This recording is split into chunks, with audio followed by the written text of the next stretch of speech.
Untuk mempunyai peternakan uang, kita butuh punya strategi dan keyakinan yang benar. Sekali lagi, dua hal yang selalu kita butuh, strategi dan keyakinan yang benar. Keyakinan itu sendiri 80%, strategi 20%. Setelah Anda di CD bagaimana uang mengejar kita, sudah mulai berubah keyakinan-keyakinan yang salah, money blueprint yang salah, sukses blueprint yang salah, dan kemudian sudah mulai dirubah jadi yang benar dan yang lebih baik. Nah, sekarang kita akan ngomong tentang strategi dan keyakinan bagaimana mempunyai peternakan uang. Strategi bagaimana punya peternakan uang sebetulnya hanya ada 3. Sekali lagi, ada berapa? 3. Oke, selalu dijawab. Kalau Anda menjawab, ikut menjawab sambil mendengarkan begini, Anda akan jauh lebih segar dengerinnya, tidak sempat ngalamun, dan Anda akan mendapatkan manfaat yang lebih banyak daripada hanya mendengarkan lula. Ketika Anda kaget ditanya, ngeces kan bahaya. Jadi lebih baik benar-benar mari kita dengarkan dengan cara aktif. Ketika saya minta dijawab, tolong suarakan jawaban Anda. Jadi ada 3 hal strategi bagaimana punya peternakan uang. 1 adalah dengan menunda kesenangan. Sekali lagi, 1 adalah menunda apa? Kesenangan. Yes, betul sekali. Yang kedua adalah melakukan aset alokasi. Yang kedua adalah melakukan apa? Aset alokasi. Maksudnya apa? Nanti akan saya jelaskan lebih detail lagi. Yang ketiga, kita melakukan alokasi kesenangan. Yang ketiga, melakukan apa? Yes, alokasi kesenangan. Nah, sekarang kita akan jelaskan satu persatu. Menunda kesenangan. Ini ada cerita, ada anak-anak umur 5-6 tahun dites dari satu fakultas psikologi yang sangat-sangat top di luar negeri. Mereka dites dikasih permen coklat. Dikasih permen coklat di depannya, diomongin, anak-anak, adik-adik, kalau Anda mau coklatnya sudah milik Anda, boleh dimakan. Tapi kalau adik-adik mau menunda, menunggu om akan masuk di dalam ruangan, entah 15 menit, 20 menit, atau 30 menit, om tidak tahu. Tapi kalau om keluar, ternyata coklatnya masih ada, nanti akan om tambahin coklatnya 1 lagi. Yang menarik, apakah mereka yang menunggu? Yang menarik begini, ada yang makan, ada yang menunggu. Ternyata yang menunggu, mereka juga tetap bahagia. Walaupun mereka menunda kesenangan, mereka tetap bahagia. Mereka tidak melihat coklatnya terus kemudian keluar air liurnya. Aduh, kepingin sekali. Enggak. Mereka tetap tenang-tenang, mereka bisa nyanyi-nyanyi, main pesawat terbang, main begini. Mereka tetap bahagia dalam waktu menunda kesenangan dan menunggu untuk mendapatkan coklat yang berikutnya. Ini. Dan kemudian ada yang menunggu, ada yang langsung dimakan. Kemudian setelah mendapatkan coklat, begitu dibuka 30 menit kemudian, wow, ini ada yang masih banyak coklatnya. Ini masih ada 1 coklatnya nih, tambahin om 1 lagi coklat. Penelitian dilanjutkan sampai 30 tahun kemudian. Yang paling menarik ini, setelah mereka umur 35-36, setelah diteliti, ternyata anak-anak yang dari kecil umur 5-6 tahun sudah belajar menunda kesenangan untuk mendapatkan kesenangan yang lebih besar berikutnya, ternyata sekolahnya nilainya rata-rata jauh lebih baik dibanding yang tidak mampu menunda kesenangan. Jadi karyawan, ternyata mereka yang karyawan, sama-sama karyawan, jabatannya lebih besar, kemudian gajinya lebih besar, posisinya lebih baik dibanding karyawan yang tadinya pada waktu umur 5-6 tahun, mereka tidak mampu menunda kesenangan. Yang kalau jadi bisnismen, sudah pasti mereka bisnisnya lebih sukses. Yang jelas, anak-anak yang mampu menunda kesenangan, mereka sudah lebih sukses berkarir, mereka lebih sukses berbisnis, dan mereka lebih kaya. Ini pelajaran menariknya. Menunda kesenangan. Untuk menunda kesenangan, kita harus mengenal satu yang namanya wealth style dengan lifestyle. Bedanya apa? Kebanyakan orang merasa kepengen sekali tampak kaya, mereka mengutamakan lifestyle, bukan wealth style-nya dia. Ketika orang mengutamakan lifestyle, dia pada waktu gaji meningkat, dia langsung ganti handphonenya dikecilin lagi, lebih kecil, lebih mahal, sampai satu hari handphone mana? Hilang. Loh kok hilang? Digadein karena tidak punya duit lagi. Nah, ketika gajinya tambah besar lagi, mulai nyicil sepeda motor supaya tampak keren. Kemudian gajinya lebih gede lagi, pangkatnya lebih gede, mulai nyicil mobil supaya lebih keren. Saya sudah jadi direktur, mobilnya juga harus minimal Accord dong gitu ya. Wah, Accord kurang keren, sudah jadi presiden, nyicil dulu Mercedes-Benz gitu. Itu namanya lifestyle. Rumahnya kecil, harus rumahnya diganti yang lebih besar. Lebih besar lagi ada kolam renang, pembantunya 1 kurang, 3, 4, segala macam. Anaknya sudah 5, ya sudah, mobilnya harus 3, 4. Nah, mereka itu adalah lifestyle. Lifestyle itu apa sih bedanya dengan wealth style? Lifestyle itu adalah Anda mengeluarkan uang, dan dari pengeluaran Anda terpaksa Anda keluar uang yang lebih berikutnya lagi. Misalnya Anda beli rumah, ya Anda harus membiayai pajaknya, PBB-nya lebih tinggi. Beli mobil, harus pergi ke bengkel, harus beli bensin. Yang jelas Anda terpaksa harus mengeluarkan uang lebih banyak. Itu yang namanya lifestyle. Nah, ada juga yang namanya wealth style. Bedanya apa? Kalau wealth style, begitu kita mengeluarkan uang tadi malah menghasilkan uang untuk kita. Jadi itu adalah gaya yang membuat kita benar-benar jadi kaya, bukan gaya yang membuat kita tampak kaya. Jadi wealth style, ketika saya masukkan misalnya investasi ke dalam beli rumah, rumahnya saya sewakan, ternyata rumah tadi menghasilkan uang setiap bulan untuk saya. Itu namanya wealth style.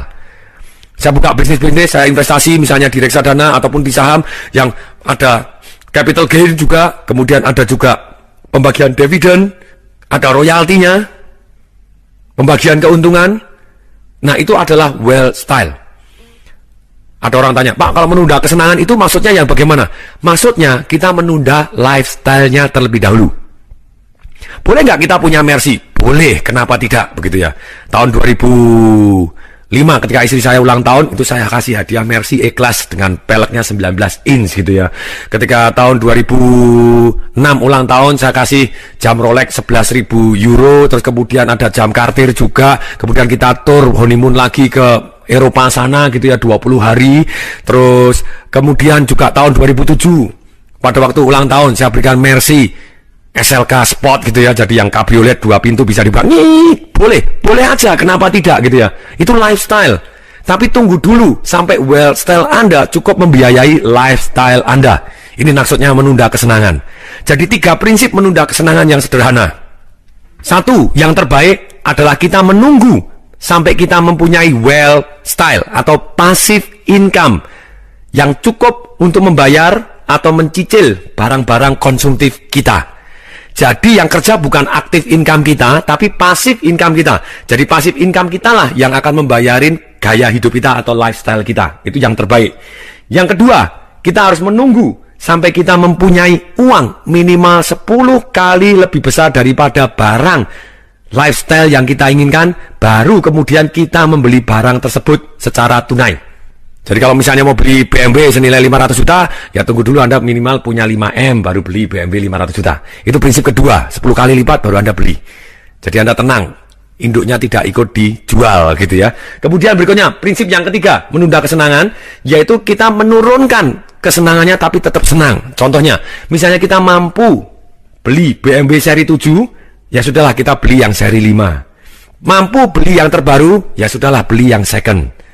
Tetap lifestyle ini bisa dibiayain dengan cara itu. Tapi saran saya, yang pertama yang terbaik, yaitu tunggu sampai passive income kita atau wealth style kita, di mana investasi kita, passive business income kita, royalti yang kita dapatkan, ternak duit kita, benar-benar menghasilkan uang yang bisa membiayai gaya hidup kita. Kita lebih tenang. Misalnya Anda beli Mercedes-Benz seri Sport, sudah pasti begitu buka pintu pertama kali, itu turun 200 juta. Besoknya buka lagi kedua kali, turun 10 juta. 3 kali 10 juta. Setiap buka turun 10 juta, 5 juta, turun terus gitu ya. Dan itulah, jadi kalau Anda dari active income, apalagi Anda sampai utang-utang untuk gaya duluan, apa yang terjadi? Anda sakit hati. Begitu dijual Anda sakit hati. Bayar bunganya begitu besarnya, dijual begitu murahnya gitu ya. Itu sungguh menyedihkan itu. Memang ada beberapa level konsumtif gitu ya. Ada level konsumtif yang paling jelek tadi. Kalau ini tadi prinsipnya kita harus menunda kesenangan tadi adalah tunggu sampai passive income-nya.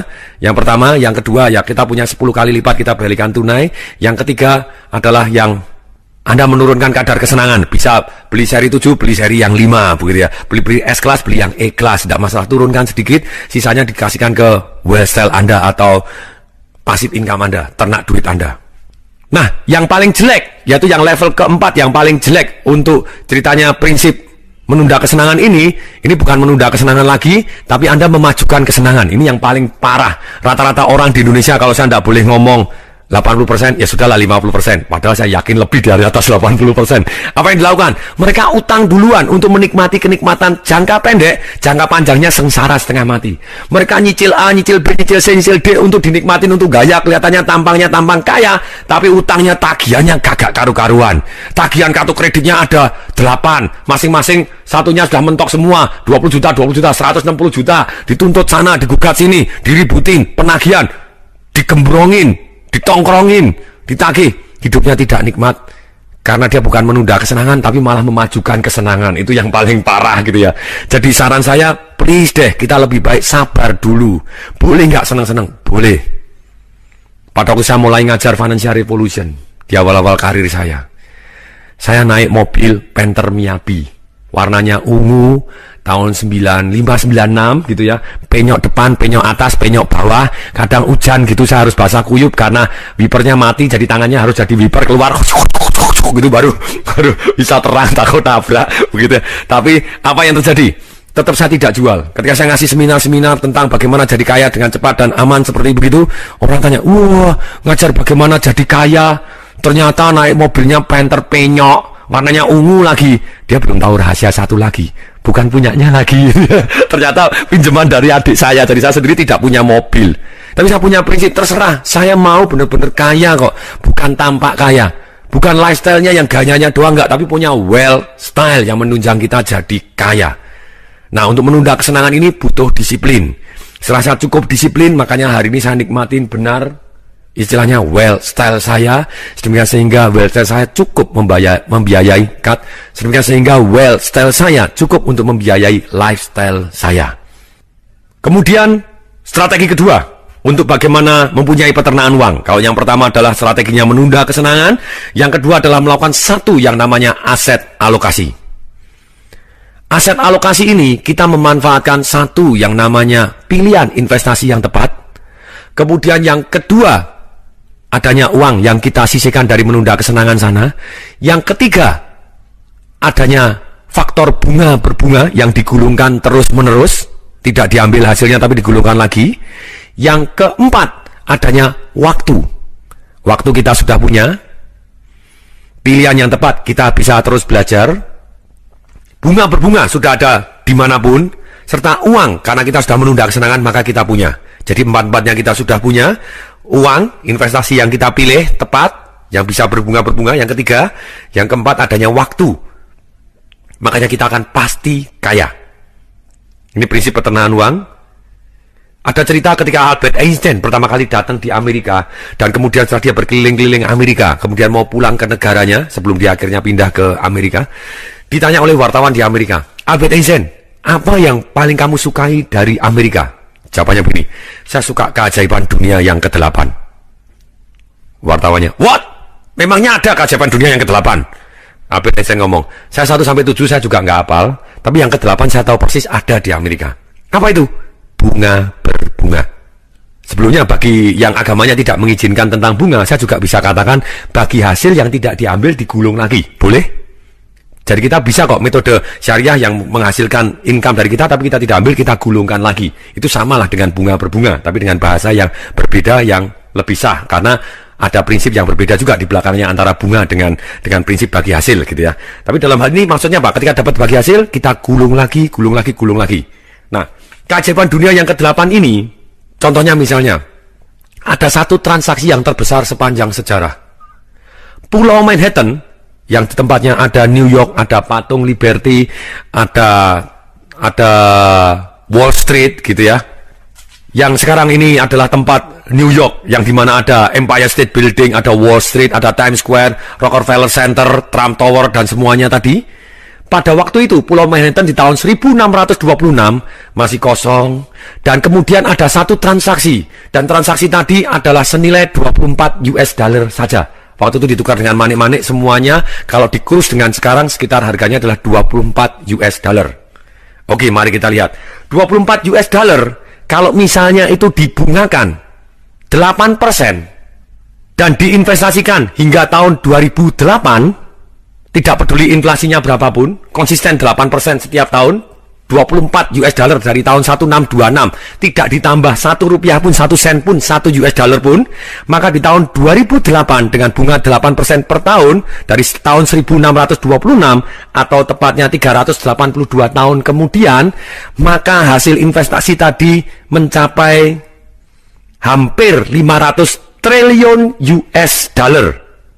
Nah, kalau 500 triliun US dollar, maka hari ini satu pulau Manhattan, termasuk New Yorknya, termasuk Empire State Building, termasuk Wall Street, termasuk Times Square, Rockefeller Center, Trump Tower, kita bisa beli cash keras plus sak isi-isinya, sak komputernya, sak mobilnya, semua aset yang di sana bisa kita beli dengan tunai. Menarik? Sangat menarik gitu. Itulah yang namanya keajaiban dunia yang ke-8 versi Albert Einstein. Kalau kita memanfaatkan satu yang namanya bunga berbunga, investasi yang kita gulung tidak kita ambil, kita sabar dulu membesarkan angsa emas kita, supaya angsa emas kita banyak dan sehat-sehat, telurnya jadi tambah banyak. Kita gulung dulu, angsa emasnya tidak disembelih dulu, kita akan jadi kaya. Kelemahannya orang, mereka sangat-sangat kepingin mendapatkan emas yang lebih banyak, tidak nunggu telurnya, tidak telurnya diternain dulu, tidak dibuat menjadi angsanya lebih banyak, angsanya malah disembelih. Habis sak modalnya, habis sak pokoknya, dia tidak punya peternakan uang, kehidupannya dia jauh lebih sengsara. Wah Pak, kalau saya harus, masih ada orang yang protes. Wah Pak, kalau saya masih harus nunggu 382 tahun kemudian kan saya sudah mati duluan.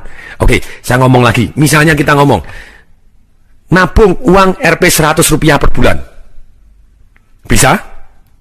Bisa lah, nabung 100 rupiah per bulan, bisa. Kalau bunganya 25%, bunganya 25%. Karena unsurnya masih ingat, tadi sejumlah uang, kemudian ada bunganya, investasi yang melakukan bunga berbunga atau bagi hasil, kemudian ditambah lagi, digulung lagi. Yang berikutnya, adanya waktu, gitu ya. Ada uang, ada investasi, ada sistem bunga berbunganya atau bagi hasil yang terus digulungkan, yang kemudian ada waktu. Ada 4 hal ini, kita bisa jadi kaya raya luar biasa. Semua orang bisa jadi kaya raya. Nah ternyata kalau kita nabung 100 rupiah per bulan dengan bunga 25% per tahun selama 50 tahun, uang yang kita keluarkan 100 rupiah per bulan, 1 tahun cuma 1.200 rupiah, 10 tahun berarti 12.000, 50 tahun berarti 60.000 rupiah. Kalau 60.000 rupiah ini kira-kira kalau dalam waktu tadi 50 tahun kira-kira jadi berapa? Aha, dengan efek bunga berbunga jadi 1.179 juta rupiah. Itu duit 100 rupiah doang gitu ya. Nah kalau kita bilang, Pak saya tidak mau nabung lah, tidak mau nabung, saya 60.000 sudah ada di kantong, saya taruhin 50 tahun kemudian untuk warisan anak saya. Kira-kira jadi berapa? Kalau kita naruh duit 60.000 hari ini, kita biarkan bunga berbunga 25% setahun, dalam waktu 50 tahun, maka uang tadi akan menjadi 14.159.000. Padahal kita tidak nambahin apapun. Ajaib? Ajaib, makanya itu dikatakan oleh Albert Einstein keajaiban dunia yang ke-8. Setuju? Setuju. Oke. Nah sekarang begini, ada orang masih protes lagi, Pak itu kan 50 tahun terlalu lama. Oke, kalau terlalu lama, loh Pak itu kan bunga 25% tidak ada. Kalau Anda bilang tidak ada ya tidak ada, kalau bilang ada ya ada.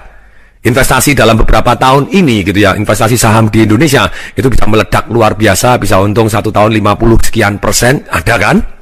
Bahkan reksadana yang saham juga belum pakai pajak segala macam gitu ya. Lupa deposito bank kan cuma di bawah bunganya sekian persen, bunga di bawah 6%, bawah 7%, bawah 8%. Itu masih kena pajak. Lu masih ada juga yang masuk ke investasi saham yang masih ada selama ini. Saya belum tahu aturannya sampai kapan. Tapi dalam hal ini kita masih ada kok jenis-jenis investasi yang bisa mendapatkan hasil lebih di atas 25% pun. Betul, kalau mau di atas 25% konsisten selama 50 tahun itu tidak mudah. Misalnya Warren Buffett itu investor yang sampai saat ini terbesar di dunia gitu ya. Sebetulnya dia hasil imbalnya bukan yang paling besar sepanjang sejarah. Dia sekian puluh tahun rata-ratanya itu adalah 23% per tahun. Jadi kaya raya nggak karu-karuan. Kemudian itu nomor 3. Yang nomor 2 adalah Peter Lynch. Peter Lynch itu kalau investasi dia rata-ratanya 27%. Juara dunianya investasi yang sekian puluh tahun itu adalah George Soros gitu ya. George Soros adalah sekitar 32% per tahunnya rata-rata. Walaupun terakhir dia pernah kena 2 miliar US dollar waktu Nasdaq anjlok, tapi setelah dia pensiun di total rata-ratanya pernah naik 100%, pernah turun, pernah segala macam semuanya, tapi total rata-ratanya sepanjang sekian puluh tahun karirnya dia sebagai investor ataupun trader ternyata betul-betul bisa menghasilkan rata-rata 32% per tahunnya. Itu yang luar biasa. Nah, ada orang tanya, Pak, tapi itu kan George Soros, kalau saya orang biasa kan saya tidak bisa dapat. Boleh, tapi saran saya begini, itu kan nabungnya cuma 100. Nah kalau Anda kepengen dapat duit banyak, ya tidak mungkin lah Anda cuma nabung 100 doang. Anda tahun ini mungkin 1 bulan nabung 100.000, tapi tahun depan bisa tidak Anda nabung 120.000, naik 20%. Tahun depannya lagi nabung lebih banyak lagi, atau investasi lebih besar lagi. Nah kalau itu yang dilakukan, walaupun bunganya naik atau turun, Anda akan jauh lebih kaya dibanding orang yang tidak menyisihkan dan investasi sama sekali. Sekarang kita tiba saatnya untuk belajar bagaimana prinsip aset alokasi. Ada beberapa cara gitu ya. Cara yang paling sederhana adalah minimal 10% untuk hari tua, tidak boleh diambil sama sekali. Masuk ke investasi yang aman. Ciri-cirinya aman itu adalah kemungkinan hasilnya 95% ke atas dan tingkat returnnya biasanya di bawah 15%. Biasanya gitu ya. Maksudnya misalnya kita deposito, ya itu termasuk aman lah. Deposito di bank pemerintah termasuk aman. Reksadana, obligasi, surat-surat berharga pemerintah juga termasuk aman. Itu gitu ya. Kecuali negaranya bangkrut atau ganti sistem atau duitnya dirampok semua, dinasionalisasi, tidak boleh diambil, ya tetap ada resikonya. Tapi lebih kecil dibanding obligasi dari perusahaan biasa ataupun dari saham gitu ya. Jadi masuk ke yang aman, tapi tidak boleh diambil sama sekali. Minimal 10% masuk yang aman tadi. Investasi emas, ya bagus juga. Tapi emas bisa naik, bisa turun juga. Tidak ada hasilnya, hanya capital gain doang kalau hasil. Tapi sangat-sangat bagus juga emas gitu ya. Termasuk satu yang aman, tidak boleh diambil, nanti baru diinvestasikan ke yang ada bunga berbunganya. Nah kalau bisa sih masukkan yang ada bunga berbunganya, itu minimal 10%, itu yang paling sederhana untuk hari tua. Yang kedua, minimal 20% untuk cadangan. Atau kalau saya misalnya begini, atau orang yang punya hutang, minimal 20% untuk bayar hutang terlebih dahulu.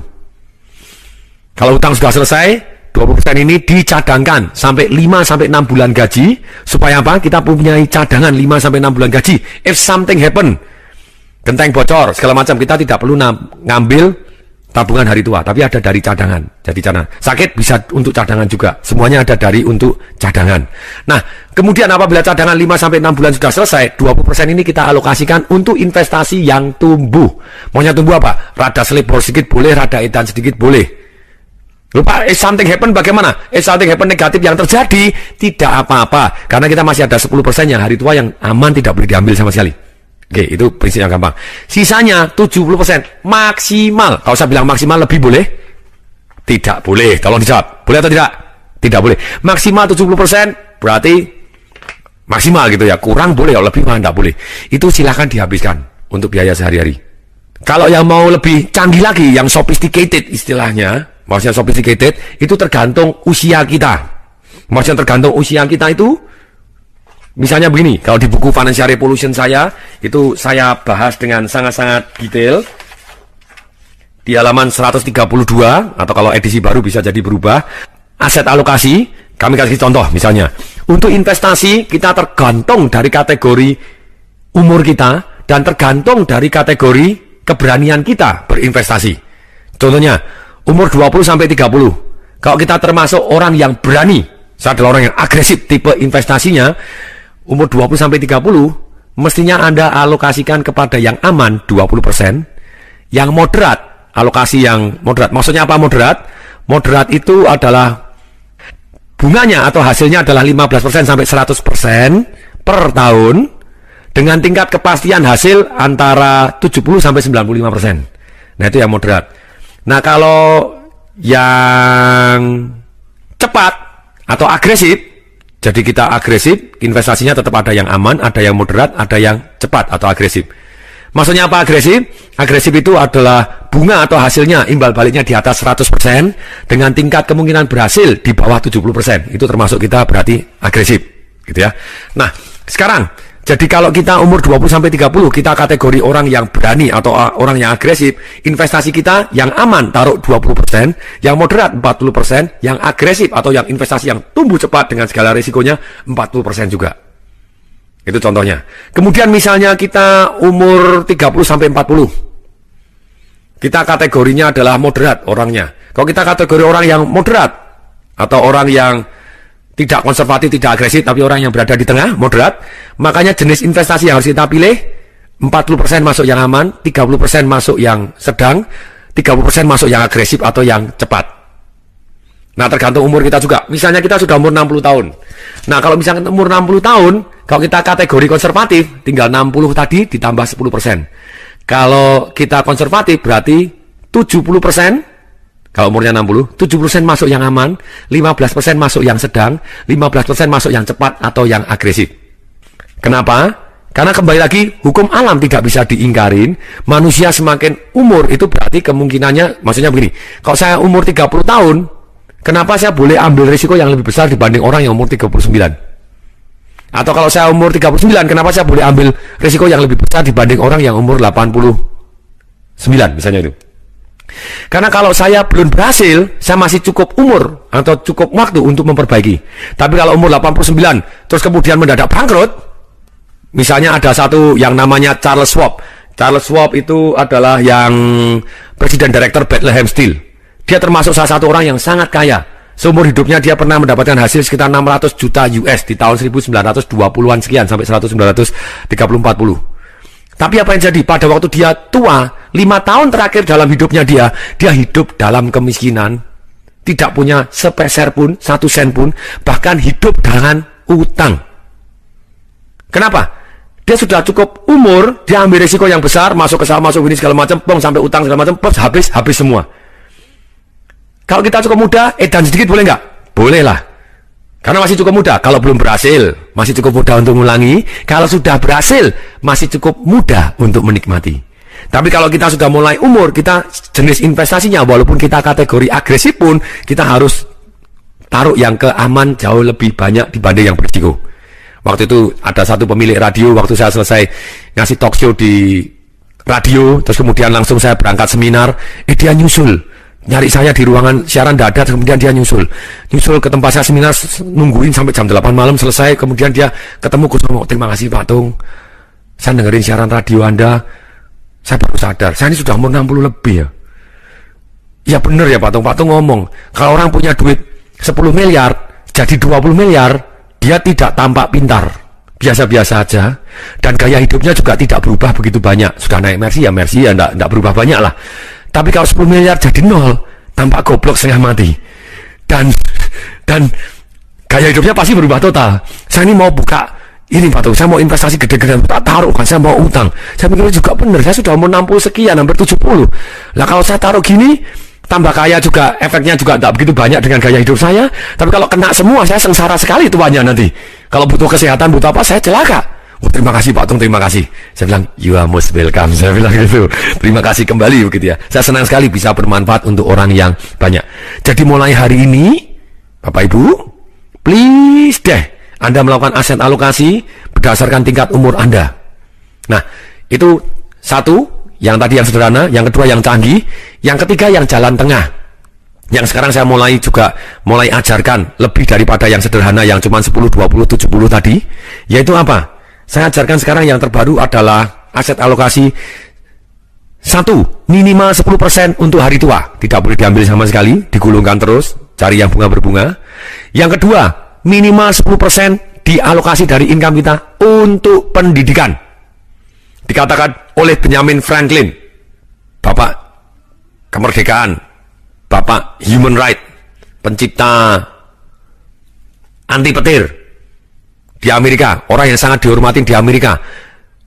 Uang 100 US dollar di Amerika itu wajahnya Benjamin Franklin, bukan George Washington yang presiden yang pertama, bukan Thomas Jefferson, bukan Bill Clinton juga bukan gitu ya. Tapi orang yang bukan presiden, dialah yang membantu mendirikan negara Amerika yang namanya Benjamin Franklin. Orang yang sangat dihormati di Amerika, ditaruh di gambar mata uang yang paling besar di Amerika.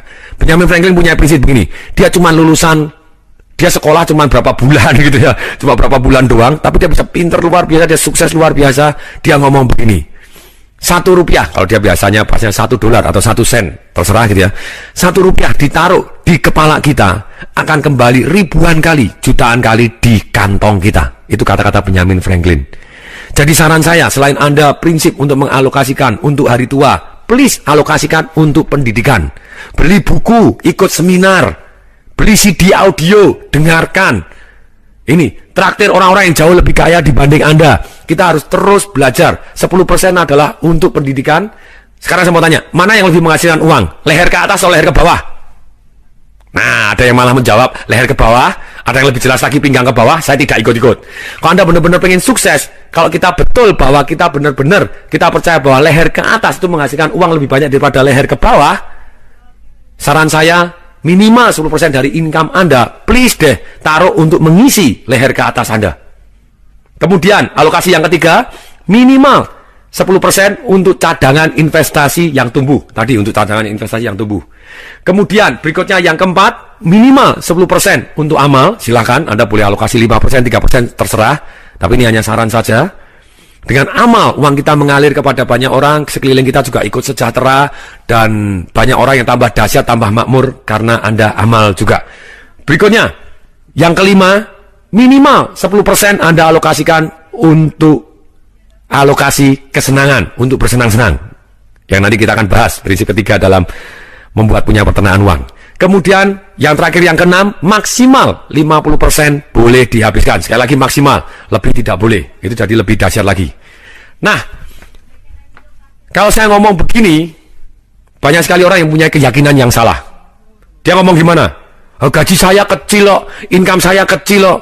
Mestinya saya harus kaya dulu, punya income yang besar, baru saya bisa menyisihkan untuk menabung.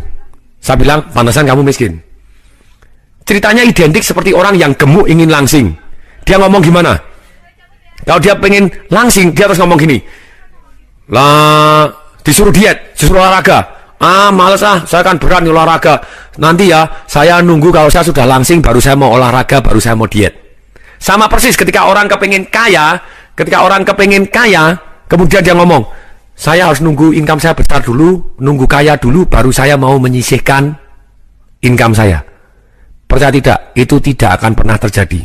Karena kaya itu sama sekali tidak tergantung berapa besar income Anda. Anda bisa income yang besar, tapi Anda tetap miskin. Saya beri contoh, Mike Tyson. Pernah dengar kata-kata Mike Tyson? Siapa dia? Penyanyi dangdut? Oke, tentu saja bukan gitu ya. Mike Tyson adalah petinju? Bukan. Mike Tyson bukan petinju. Mike Tyson adalah orang yang bangkrut. Seumur hidupnya dia mendapatkan uang 400 juta US atau 4.000 miliar. 4 triliun gitu ya. Satu orang dapat 4 triliun. Nah, ternyata baru umur 42 tahun dia sudah menyatakan bangkrut dan masih utang 36 juta US. Betul, dia ngaku saya masih punya rumahnya totalnya paling 6 juta US, tapi dia utang 36 juta US. Berarti hari ini dia masih utang sekitar 300 miliar rupiah. Sekali lagi, besarnya income tidak sama dengan identik Anda bisa sama dengan kaya. No. Nah, prinsipnya begini. Ini adalah untuk mendidik habit. Sekali lagi, kalau Anda ingin merubah hasil menjadi konsisten, Anda harus mempunyai habit orang kaya. Kalau habit Anda habit orang miskin, dan keyakinan Anda orang miskin, walaupun Anda dikasih duit yang besar pun, dapat income yang besar, atau dapat lotre, dapat istri atau suami orang yang kaya, dapat warisan yang luar biasa, dalam waktu 3 tahun, 5 tahun, Anda kembali kiri. Karena kebiasaan Anda kebiasaan orang kiri. Nah sekarang, jadi lebih baik kita kalau kepingin kaya, maka kita nabung dulu baru kaya. Bukan kaya baru nabung. Karena dengan kebiasaan kita menyisihkan aset alokasi ini, gulungkan terus untuk hari tua kita, tidak peduli berapa besarnya income kita saat ini, Anda akan pasti jadi lebih kaya. Karena uang mendadak bekerja untuk kita. Dan kita punya peternakan uang. Janji, mulai hari ini Anda harus menyisihkan uang Anda, gulungkan terus, supaya bunga berbunga nggak karu-karuan. Janji? Jawab, oke, janji? Oke. Nah sekarang, alokasi untuk hari tua ini tidak boleh diambil. Sama sekali. Ada orang tanya, sampai kapan? Sampai kapanpun. Sekali lagi, sampai kapanpun. Lupa kayak uang hilang. Enggak seperti uang hilang. Seperti uang yang kita taruh dan akhirnya menghasilkan kita. Kapan boleh diambil? Ketika hasilnya saja. Lifestyle kita ini cukup untuk membiayai lifestyle kita. Anda boleh ambil hanya hasilnya saja. Lah, ada yang tanya, Pak, kalau sesuatu hal terjadi, kemudian cadangan sudah habis, boleh nggak mengambil cadangan untuk hari tua? Tidak boleh. Lebih baik Anda hutang daripada ngambil tabungan dan tidak dikembalikan. Saya ngasih coach kepada banyak, termasuk ada satu saudara yang ketika saya di bank uangnya nabung ke tempat saya tabung, tidak boleh diambil, ketika saya sudah keluar, saya kembalikan, malah diambil, habisin, celaka. Oh nanti saya bayar balik. Sampai hari ini juga tidak pernah dibayar balik. Ini, tapi kalau Anda utang, Anda terpaksa bayar gitu ya. Tapi tabungannya tidak diambil, Anda utang, enak mana? Anda utang punya duit atau utang tidak punya duit? Ayo tolong dijawab, enak mana? Ah betul, enak utang punya duit gitu ya. Kita tetap dengan giat, kita alokasi, tetap digulungkan terus, tidak boleh diambil. Kalau kepepet yang sampai cadangan habis, ya kita juga keluarkan untuk Ini dari utang, kemudian kita dari hasil berikutnya ke depan, baru kita sisihkan lagi 10% untuk hari tua, 20% untuk utang, silahkan, jadi akhirnya lunas juga. Yang kedua, keyakinan yang salah. Kalau yang salah tadi adalah, uang saya sedikit maka saya harus nabung gimana, itu salah sekali. Sebelum saya bahas yang kedua, sebentar, saya bahas yang pertama terlebih dahulu, tadi lebih dalam. Kalau kita punya keyakinan yang salah, bahwa uang saya masih kecil loh, maka saya tidak usah nabung, salah. Kalau orang uangnya besar, misalnya income-nya dia 1 miliar setiap bulan, minimal, dia dengan sederhana saya nabung 10% aja, 10% sudah 100 juta. Tapi kalau Anda income Anda cuma 1 juta, malah tidak nabung sama sekali, celaka. Mestinya Anda harus persentasenya lebih besar, sehingga ikat pinggangnya lebih kenceng, dan Anda bisa 20%, 200 ribu, baru Anda bisa jauh lebih cepat daripada Anda cuma 10%. Jadi mestinya semakin kecil income Anda, seharusnya semakin besar dana yang disisihkan untuk digulung, baru Anda secepat mungkin akan punya peternakan uang. Nah, keyakinan yang salah yang kedua dalam melakukan aset alokasi. Ada yang ngomong begini, percuma Pak nabung, nanti kena inflasi. Saya pernah memberikan presentasi pada waktu itu kepada Ibu Doktor penasehat ekonomi Indonesia dari satu universitas yang sangat terkenal gitu ya. Nah, kemudian waktu saya cerita, ini loh Bu, nabung duit sedikit, hasilnya bisa dahsyat luar biasa. Kemudian 100 rupiah pun bunga 25%, waktu itu bunganya sampai 72%, zaman bumi gonjang-ganjing tahun 97-98 ketika bunga naik luar biasa sampai 72% tadi. Saya bilang, Bu, nabung 100 rupiah aja, 25%, 50 tahun, jadi 1 miliar. Wow, kemudian saya tanya, kalau 60 ribu aja kita taruh tanpa ditambahin, bunga 20%, jadi 14 miliar 159 juta dalam waktu 50 tahun. Dan wow, luar biasa ya. Saya biasanya ngeluarin duit handphone tidak peduli. Wah, betul juga ya, kekuatannya sungguh-sungguh sangat mengagum. Iya, namanya keajaiban dunia ke-8, kata Albert Einstein, saya tegaskan.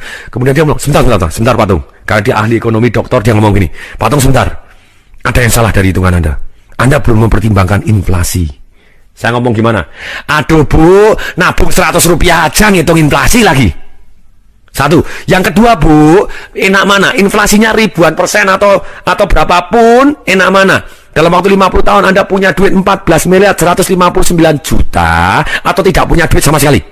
Nah, ini kelemahannya orang tidak mau nabung, salah. Kalau adanya inflasi itu adalah bukan alasan kita untuk tidak mau nabung, tapi alasan kita untuk nabung lebih banyak, terus menambahin dan cari investasi-investasi yang lebih besar daripada inflasi. Itu alasan yang benar. Bukan untuk menghentikan kita, tapi untuk membuat kita jauh lebih bijaksana memilih jenis investasi, dan jauh lebih bijaksana setiap tahun kita tambahin lebih besar, setiap bulan kita tambahin, maka kita akan jauh lebih besar dari inflasi dan kita tetap menang daripada inflasi. Oke, contoh misalnya, saldo awal 5 juta, tiap bulan nabung 1 juta, asumsi bunga 14%. Dalam waktu 20 tahun, duit 5 juta yang ditambah 1 juta ini menjadi 1,39 miliar rupiah. Yang menarik, kalau kita nabungnya lebih awal 5 tahun aja, jadi 25 tahun. Duit yang 1,39 tadi sebetulnya sudah jadi 2,89 miliar. Jadi kalau kita telat 5 tahun, ruginya lebih dari 100%. Ada yang tanya kalau begini, aduh, kenapa kau nggak 5 tahun yang lalu Pak, saya dengerin CD Anda. Woi. Saya beritahu, prinsip menanam pohon beringin itu yang paling bagus adalah 30 tahun yang lalu. Itu saat yang paling tepat, 30 tahun yang lalu. Nah, saat yang tepat yang berikutnya kapan? Sekarang. Sama persis sebenarnya prinsip berbunga nabung ini yang paling tepat kapan? Waktu Anda masih muda, masih umur 13-15, Anda sudah punya disiplin ini, tidak pernah diambil, gulung, Anda kaya raya luar biasa. Tapi kalau itu tidak, saat yang paling tepat kapan? Sekarang.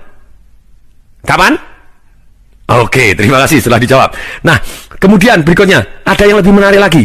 Misalnya tadi, kalau kita nabungnya tadi, saldo awal 5 juta, setiap bulan kita tambahin 1 juta dengan asumsi bunga 14%, kita bukan 25% lah, 14% misalnya, ada reksadana, pendapatan tetap, atau campuran dengan saham, yang lebih aman, sudah kita bagi resikonya, begitu ya.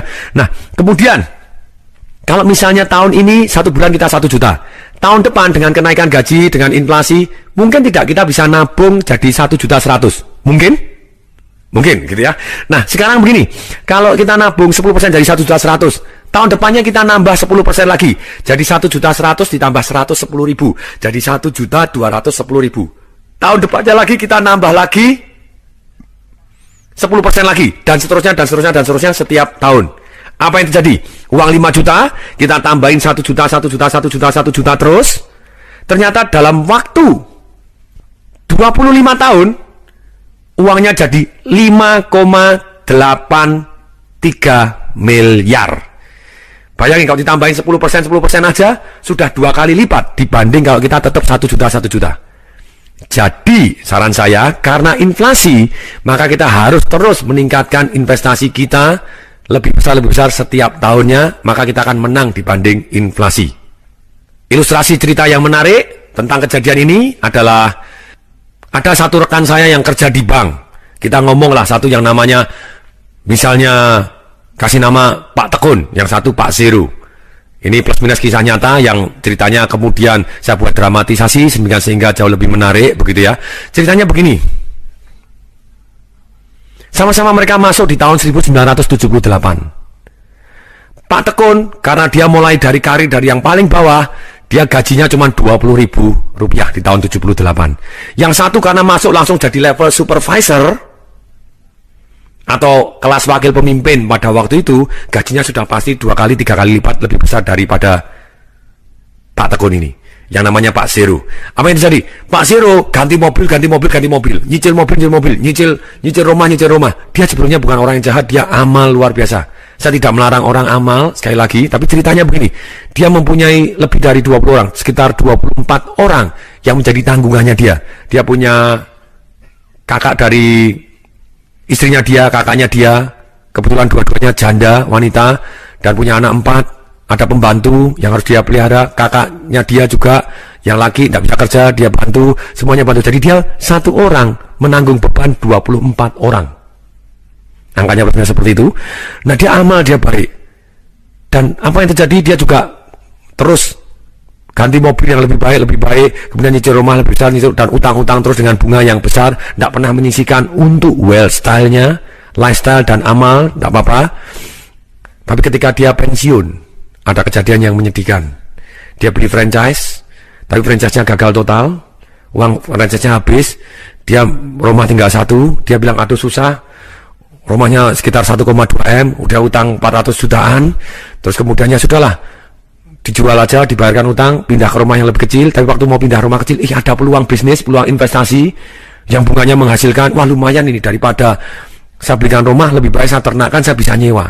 Nggak taunya investasinya investasi bodong yang banyak sekali gitu, yang seperti yang terjadi di lingkungan Indonesia begitu banyaknya, bodong, nggak tahu ketahuan suntrungannya, kelihatannya bunganya besar, nggak ada, hilang juga, habis.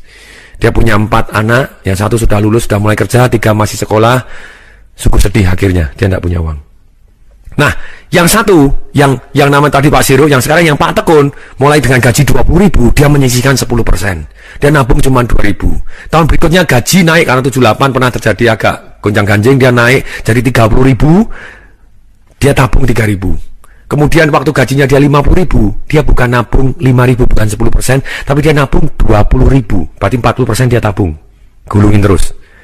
Menarik, di tahun 1982, 5 tahun kemudian, ketika itu, dia waktu mau menikah, dia sudah mempunyai satu tabungan yang luar biasa. Dia ngomong kepada saya, dia ngomong gini, Pak Tung, waktu tahun 82, saya sudah bisa beli rumah BTN, hanya dengan cicilannya dibayar oleh tabungan saya. Jadi angsurannya per bulan, itu ternyata dengan bunganya dari tabungannya dia selama 5 tahun yang digulung, itu ternyata cukup. Jadi masih surplus. Jadi dari pasif income-nya, dari wealth style-nya dia, dari investasinya, bisa membelikan dia rumah. Ini yang menarik. Terus kemudian dia menikah, dia bilang, wow, ini namanya double income. Double income, pengeluarannya 1.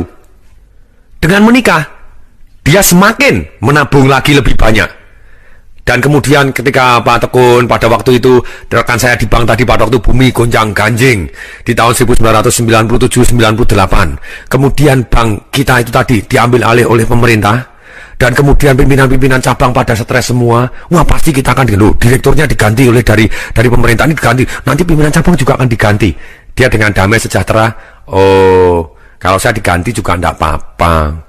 Saya ini kan jadi pimpinan cabang cuman hobi. Loh, kok cuman hobi? Loh, Bapak punya income dari mana lagi? Loh, saya kan sudah punya peternakan.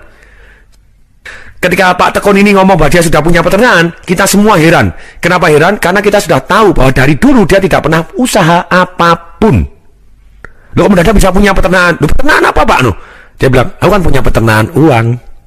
Hasil bunganya aja lebih gede dari gajiku. Wow, dia tidak pernah mengeluarkan uangnya dari bank tadi. Dia melakukan satu investasi orang yang paling goblok yang pernah terjadi. Tapi ternyata hasil akhirnya dia termasuk orang yang salah satu yang paling pintar. Dia tidak pernah usaha, tidak pernah dagang, tidak pernah apa. Digulung doang. Dia hanya disiplin, mengandalkan satu ilmu yang paling primitif yang tidak ada kalahnya, yaitu tekun. Makanya saya kasih nama Pak Tekun gitu ya, nama samarannya itu di Pak Tekun. Dan hitungannya begini, pada waktu itu bunga naik, dia bilang, orang bingung investasi ini, beli dolar naik luar biasa, saya masih goblok aja deh, pokoknya saya masuk ke rupiah, tidak pernah saya tarik, ya pokoknya saya gulung terus, saya tambahin terus. Tapi ngomong-ngomong ya, walaupun saya begini, dulu kalau saya mau beli penter, itu harus nunggu bunga 7 bulan. Sekarang walaupun penternya naik, tapi bunga naik luar biasa begini, harus nunggu 2 bulan doang. Harus nunggu 2 bulan doang. Sudah bisa beli mobil penter. Sudah kebayang, ternak duitnya dia lumayan. 2 bulan bisa beli mobil penter. Kemudian saya bandingkan, saya tanya kepada beliaunya, Pak, saya tanya, apa Anda tidak punya saudara yang Anda tanggung? Oh ya punya, saya punya adik. Mohon maaf, ini kata-katanya plus minus seperti ini, begitu ya, tidak dibuat-buat, yang ini tidak didramatisasi gitu ya, karena ini saya punya adik, itu SH kemplung. Dia kata-katanya begitu. Loh kenapa Pak? Sorry loh, saya tahu kamu SH juga, saya juga SH gitu. Tapi bedanya dia SH kemplung, saya SH singkatannya sarjana hebat gitu ya, SH-nya. Nah kemudian dia, itu kerja tidak pernah berhasil, dikeluarkan terus. Saya modalin juga bangkrut terus. Ya sudah, ya tetap saya bantu sekarang. Lu bantunya gimana? Ya saya pensiun, 1 bulan saya kasih sekian ratus ribu untuk hidup aja. Lu kalau dia pengen minta apa yang lain, oh pernah. Dia minta saya sepeda motor. Saya bilang, kalau minta sepeda motor beli sendiri, kerja sendiri enak aja. Tapi kalau cuma numpang hidup, saya berkewajiban untuk menghidupin dia. Tapi kalau dia mau gaya-gayaan, ya suruh kerja sendiri dong. Dan saya tetap nanggung. Oh oke. Anaknya dia kuliah apoteker gitu ya, sarjana farmasi. Kemudian saya tanya, Pak kalau anaknya misalnya kuliah nanti pada waktu lulus dia mau buka apotek, dimodalin nggak? Ya pasti dong anak saya. Lu diambil Pak? Ya enggak toh. Masa angsa emasnya disembelih?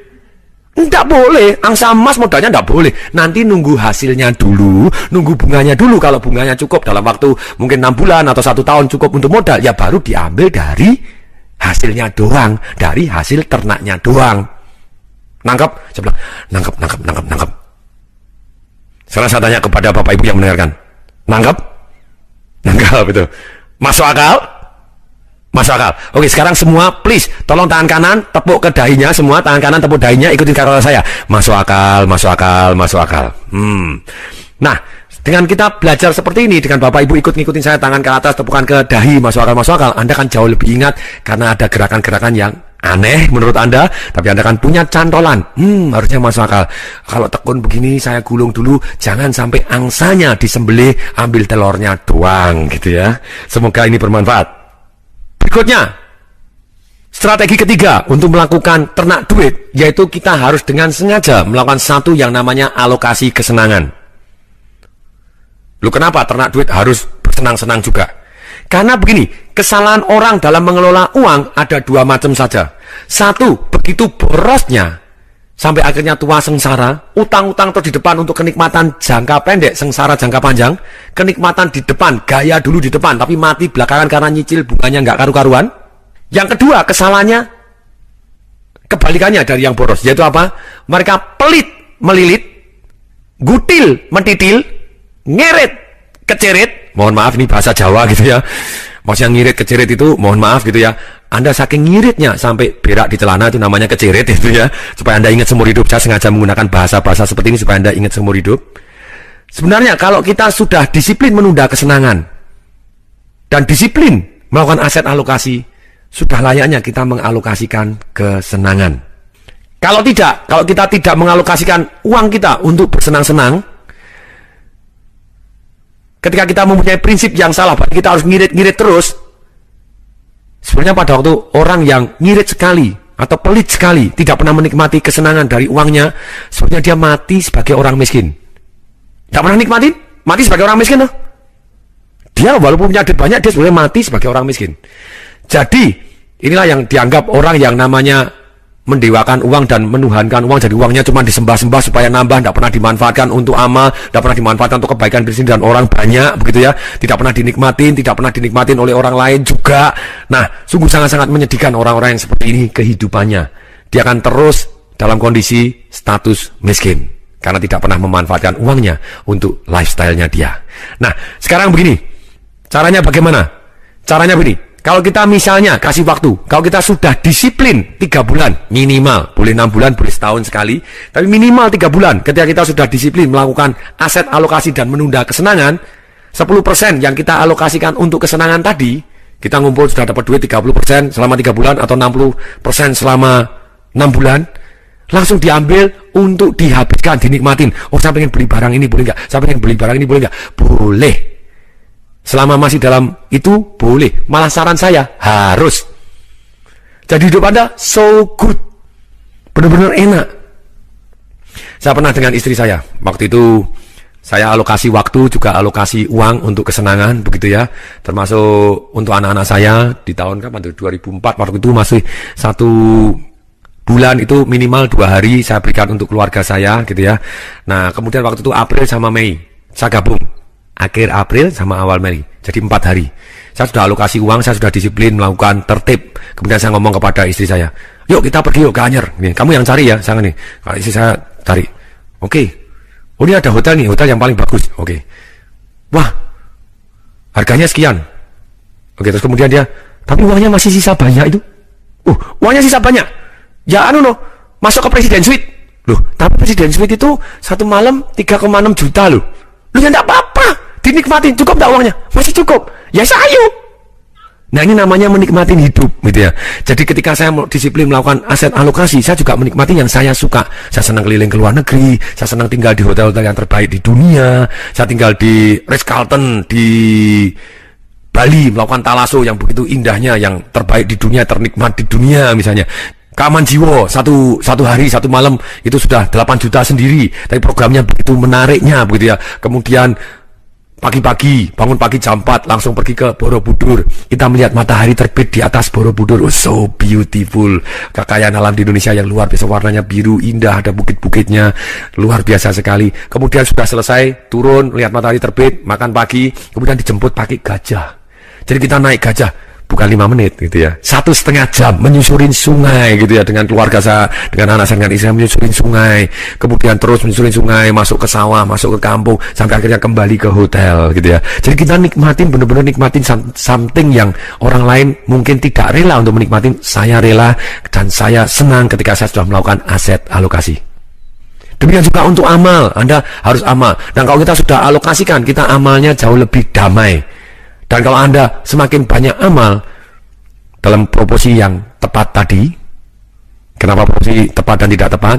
Manusia ada panggilannya sendiri-sendiri. Kalau saran saya begini, lupa, boleh nggak saya kasih semua duit saya dan saya sampai gini? Bisa bilang boleh, untuk amal boleh. Tapi saran saya satu, jangan kawin. Kalau Anda punya anak, Anda punya orang tua, Anda punya istri, punya suami, sebenarnya tanggung jawab Anda panggilannya berbeda dengan orang yang benar-benar fokus mencurahkan diri untuk masyarakat 100% tanpa harus memikirkan keluarganya. Kalau panggilan Anda seperti Mother Teresa, seperti apapun, Anda tidak perlu menikah, tidak perlu punya anak. Anda boleh amal 100%, Anda boleh kok miskin, amal 100%, semuanya Anda kasihkan semua, selama itu adalah Anda menjadi tangan Tuhan dan menjadi inspirasi untuk orang banyak. Tapi problemnya, banyak sekali orang yang miskin bukan pilihan, kepepet. Sudah miskin bukan pilihan, kepepet. Utangan, sudah utangan, ngemplangan lagi. Itu celaka begitu ya. Jadi saran saya tidak melarang Anda amal 100%, saya doakan kalau Anda amal 100%, bahkan saya bisa membantu Anda, kehidupan keluarga Anda juga begitu ya. Untuk membantu, saya juga sering kali membantu orang. Tapi dalam hal ini, benar-benar kita pilih secara sadar. Boleh kok kita memilih satu sisi yang berbeda, yaitu kita menjadi kaya raya dan menjadi tangan Tuhan. Dan kita kaya raya, kita amal jauh lebih banyak dibanding pada waktu kita miskin. Jadi kita tetap amal, mulai dari awal kita punya tetap kita sisihkan, tapi di dalam kekuatan kita. Tidak boleh sampai mengganggu amal kita, mengganggu diri kita. Karena kita tetap harus bertanggung jawab terhadap diri kita terlebih dahulu, baru kita bisa sosial jauh lebih baik. Sekali lagi ini pilihan, saya tidak memaksa Anda. Kita boleh memilih jadi miskin tapi menjadi inspirasi orang banyak, dan kita boleh memilih kaya menjadi tangan Tuhan yang menjadi lebih baik, menyentuh orang lebih banyak, amal yang lebih banyak. Jadi saran saya, apapun pilihan Anda, tekuni dengan baik. Tapi kalau Anda memilih jadi miskin, amal semua 100% boleh, tapi saran saya satu, jangan menikah, karena anak Anda masih butuh sekolah juga, masih butuh kesehatannya juga, masih butuh segala macam banyak. Nah, di akhir CD yang kedua ini, bagaimana kita punya peternakan uang, saya minta selesai mendengarkan CD ini, tulis, sekali lagi apa? Tulis, oke. Tulis, yaitu berapa persen dari income Anda yang akan Anda alokasikan. Sekian persen untuk sekian persen untuk ini, sekian persen untuk ini. Kemudian Anda bisa melakukan dengan cara memisah di tabungan. Tabungannya dipisah di sendiri-sendiri. Kemudian Anda juga bisa tabungannya sama tapi dialokasi di catatannya yang dibedakan. Jadi Anda boleh pakai cara Anda masing-masing. Yang paling penting disiplin. Kalau Anda bilang, Pak, saya tidak punya duit untuk ditabung segala macam, saya bilang lebih baik Anda mulai nabung 100 rupiah per hari. Bisa? Jadi pakai kaleng aja. Pokoknya ini hari tua 100 rupiah. Yang ini untuk pendidikan 100 rupiah. 100 rupiah aja. Biasakan. Itu hanya sekedar melatih pikiran bawah sadar kita sampai kita mempunyai habit, sampai kita punya income yang lebih besar. Kita otomatis tetap terus naruh ke dalam kaleng-kaleng kita. Yang mungkin sudah bukan kaleng lagi, sudah berupa rekening bank, mungkin sudah bukan rekening bank lagi, mungkin sudah investasi Anda di reksadana, di saham, segala macam, mungkin sudah masuk ke dalam bisnis Anda, atau properti Anda, atau integrated resort Anda, untuk investasi-investasi seperti itu. Jadi dalam hal ini kita tetap harus mulai dari sekarang.